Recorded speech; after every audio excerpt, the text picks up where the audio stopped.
Because without even teaching you any real public speaking skills, just by structuring your presentation properly, you can actually increase the engagement of your audience, the attention of your audience, the comprehension from your audience, and how much they use it. And what's even better is that the structure that we use is actually something you already know because we just learned it a week ago. It's the first half of sticky teaching. It's the why, what, how. So let's break down the why, what, how framework, but using it to structure how you give a presentation to an audience. Well, remember, we start with why for a few reasons. If you explain why something's important or what problem it solves that's going to help your audience, they're naturally more inclined to pay attention to it. Because if it's important, their brain will give you the dopamine to pay attention to something.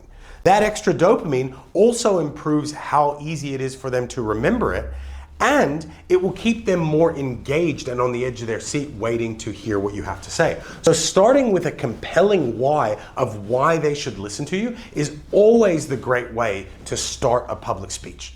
Now that we've started with the why and know that what we're teaching is more likely to get remembered, we then want to transverse into the what. Now, if you remember, the what is all about undercomplicating something. The more complex you give somebody a package of information, it's much harder for their brain to remember and use it. We want to give it to them in the simplest way possible.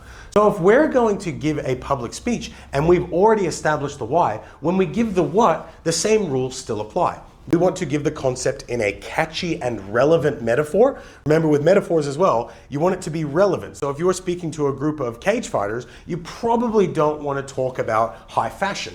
Or if you are speaking to a group of cheerleaders, you may not necessarily want to talk too much about crypto or the Tate brothers or whatever it may be. So using relevant metaphors is what makes it stick. So metaphors is a good one. Another one, stories. Especially when you're speaking publicly, because it amplifies the impact of that story because other people are also on that journey with them.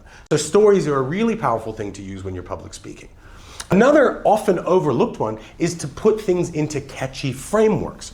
So for instance, using an alliterative acronym, so the 4 T's or the 3 A's of doing this, that makes it easy for them to recall it.